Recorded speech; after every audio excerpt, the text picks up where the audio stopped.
ring to introduce the two fighters for this one, Jimmy Lennon Jr.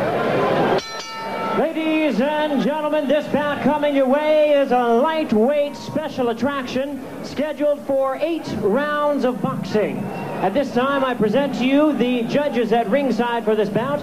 Bill Graham, Cindy Barton, and Patricia Jarman. Introducing the referee in charge, we have Mitch Halpern.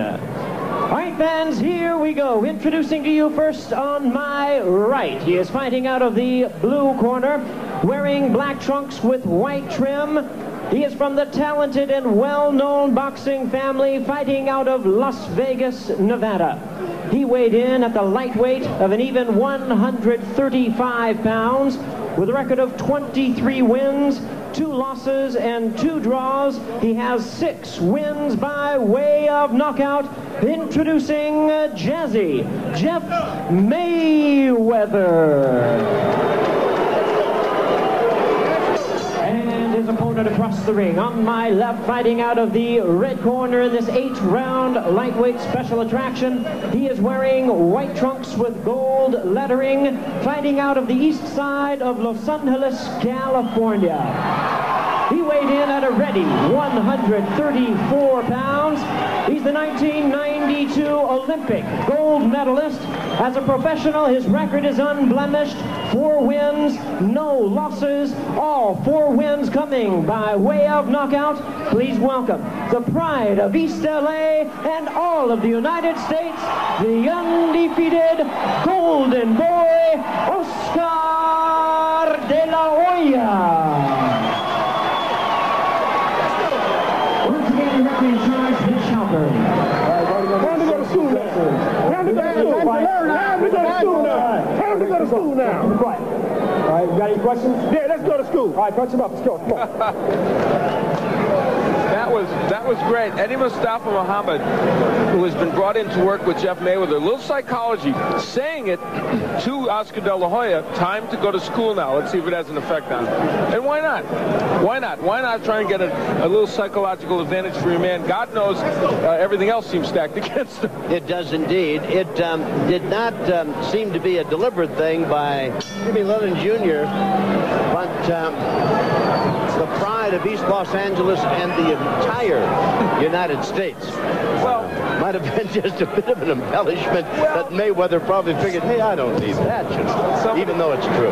Somebody, good right hand by Dover. Somebody made the Cowboys America's team. I guess if you're the first one to say it, it's true. That's right. Or the Atlanta Braves, or whomever is in vogue this week, this month, this year, this season. Now, Jeff Mayweather, as pro, has shown very good boxing skills. As you pointed out, very little power. Power is really a problem for him. And we see him moving even more than he normally does.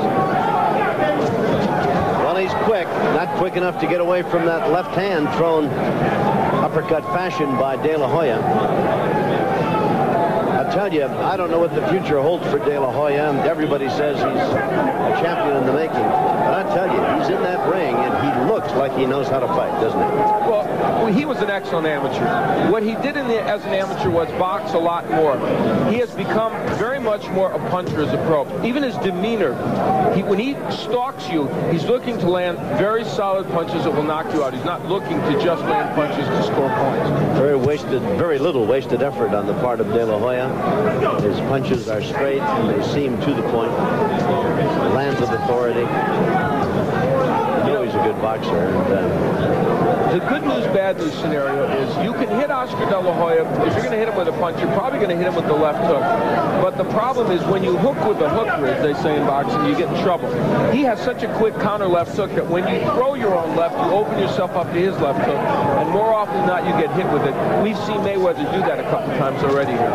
The pre-fight consensus that Jeff Mayweather would, he is slick and quick, as we told you. A very good boxer. Has a better than average chin, and is totally experienced and is not fazed by the guy that he's fighting. He's been in the ring with some of the very best, and that he was going to give De La Hoya a very busy time of it indeed. And so far, he's moved quite well, but Oskar caught him with another left hook. And that was right after Mayweather threw the left hook, and that is the problem. Jeff knows he can hit him with that punch, but he gets hit by De La Hoya, and De La Hoya has better power.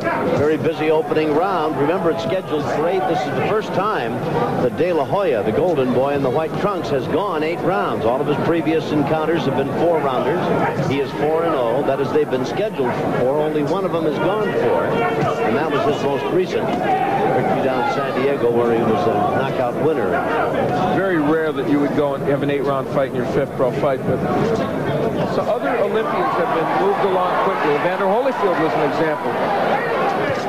A handful of seconds remain in this opening round, and it's been all De La Hoya. He has stalked Mayweather, moved him around the ring, hit him with some very good shots. His fans certainly very pleased with his effort so far. And we'll see how the rest of it goes. Alcaraz and Chuck Bodak, whom we saw working very effectively in the corner with Jorge Paez, also in the corner with De La Hoya. He's changed his headband from safe sex or use a condom to golden boy. So he's an adaptable guy. He goes with the flow. Kind of a chameleon type. That's right. I'll remind our viewers, cable operators, we intend to be with you as long as it takes tonight. It could be as late as 12:30 a.m. Eastern time. And here's another look back at some first round activity.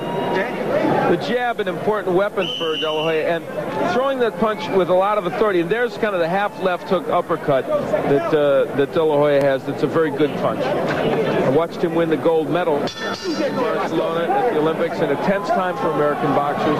Only he came through unscathed in the whole tournament. And in the audience, by the way, tonight, Eric Griffin, the man that got robbed at the Olympics, who has been campaigning and would like at 108 pounds in the future time to face the winner of the Gonzalez-Carbajal fight we have coming up. Roger Mayweather is fighting tomorrow night against Livingston Bramble, a couple of ex-champions. Here in Las Vegas, it's the Mayweather weekend. I wonder if Roger's here or if he's home resting or what. You know, I didn't see him. He may be watching on television. And they do get along quite well, Jeff and Roger, and they pull for each other. Jeff has been in Roger's corner on a number of occasions and vice versa. So, and of course, Floyd Mayweather, another one of their brothers, was a very fine boxer. So they've got a lot of talent in the family. We're in round number 2. It is scheduled for 8. The golden boy, Oskar De La Hoya, white trunks. You know, this is not all wasted time by Mayweather. He wants to punch in flurries. There's a good hook by De La Hoya. Get out and make De La Hoya go into the 4th and 5th and 6th rounds, then see what he can do with him. But I think Mayweather wants to be a little more active than he's being right now. In the first round, he had his moments where he was laying some flurries. Like that, and then get out. Comes back with a flurry of his own and drives Mayweather back, but Mayweather, crafty veteran that he is, slick and quick, slips away from several of those, and for De La Hoya, he keeps chasing him, mostly in vain, but he has landed some pretty good shots. Good luck. Nice punches thrown by De La Hoya, and he had Mayweather in almost a semi-bent over crouch situation trying to hide, and De La Hoya lands a couple of other solids. Have you ever seen him get nailed? Well, he hasn't been. Curtis Strong hit him with some decent punches, but he has not really been hit as a pro anyway by anybody with a real strong punch. And Mayweather, of course, is not a huge puncher, but I think he hurt Jeff. I think that left hand, those uppercuts, hurt Mayweather. And there may be a little cut somewhere on Mayweather's face. Yeah. And the right hand scores for Oskar De La Hoya. And a right hand lead has Mayweather ducking and trying to get away from it. Mayweather is Mitch Helfrich. Mayweather had to draw his last time against Jorge Romero. The time before that, he lost to Todd Foster on a TKO in the 8th round. Of course, he's a former Olympian in 1988. This is round 2. It's scheduled for 8. If it goes that way, De La Hoya hasn't had to go past 4. Now, that is dangerous territory for Mayweather. He's exchanging with De La Hoya. And here's where you have to give De La Hoya some credit. He is never loses poise in those situations. He throws good, short, compact punches and doesn't get carried away. Right hand lead by Mayweather. See, and they want the jab to help set that punch up. They want Mayweather to stop, throw combinations, then get out. Of course, that's easier said than done. Indeed.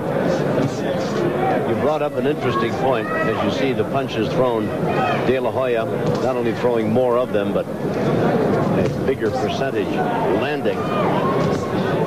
And one assumes with more effect. Wild swinging, clubbing right hand, and De La Hoya inside with that left hand, working it in short, solid shots to the chin of Mayweather. It is hard to out-jab Oskar De La Hoya. He actually won his final gold medal match pretty much on the basis of jab. And he has an excellent jab. It sets up everything else, and it lands with authority, Tom. You mentioned that earlier. It's not just a stinging jab. He puts a lot of power into it. Yeah, no wasted motion with him.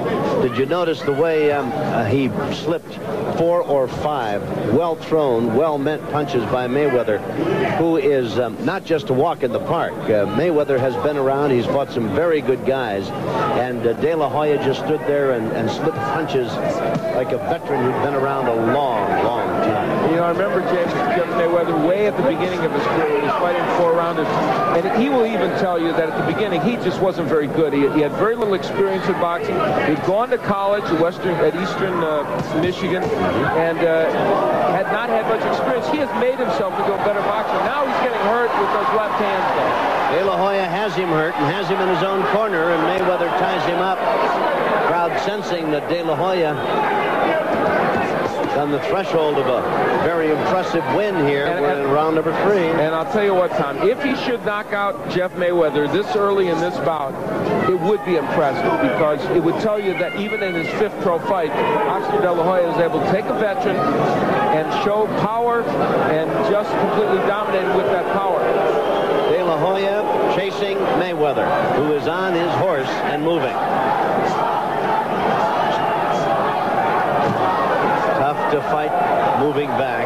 The few guys in this game who can do it are great ones, and Mayweather is really backpedaling, and De La Hoya coming after him, stalking him, if you will, trying to cut the ring off. You know, I don't think anyone realized when he was an amateur that De La Hoya would be this big a power puncher as a pro. And that's because he masked it. He disguised that very well. Didn't want to waste it all as an amateur. He wanted to box his way to amateur victories. And he said at Barcelona, he told me, he said, when they see me as a pro, they'll be surprised. And a lot of people are. Big power in those shots. Well, he's only 20 years of age. We'll talk more about him in a moment. Remember the unification light flyweight bout still to come. Michael Carbajal, who in his dressing room is entertaining Ruben Castillo. Who else? Ruben? Okay, thank you, Tom. I'm here with the champ, Michael Carbajal. Michael, this has got to be the biggest fight of your career. This is a unification of the light flyweight title. How are you going to fight this fight, and is it any different than any other title fights that you had? I don't think it's any different. I'm just taking him as another fighter, and except it's a big fight because of the unification. And you know, I'm just gonna go in there and relax and keep cool and just outbox the shit out of him.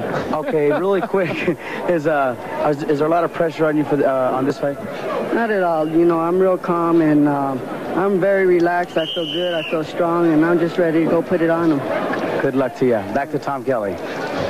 Well, Michael Carbajal told it like he thinks it is, and that's that. He has been openly critical of Humberto Gonzalez and his boxing talents. But I tell you, Humberto is a guy that puts you away in camp. Yeah, no one should underestimate Chiquita Gonzalez. And I don't even think Carbajal's underestimating him as much as he's just showing confidence. In the jab department, Mayweather has landed 13 of 101 jabs, and De La Hoya 31 of 70. So you can see the difference. And that is the basis on which this fight is being won. You know, they always say it about football. You win it with your line play at the point of attack. You win matches like this with your jab when you have 2 boxer punchers. De La Hoya is only 20. He is 5'10 and a half, 5'11 if you will. I envision him growing up to be a welterweight, maybe even a junior middleweight or what have you. Well, certainly up to welterweight. Oh, Mayweather is down. Count is at 3. Mayweather to the ropes and up, his face showing the results of a very busy time with this young golden boy. What a feeling of confidence De La Hoya must have now, Al Bernstein. This will not last long.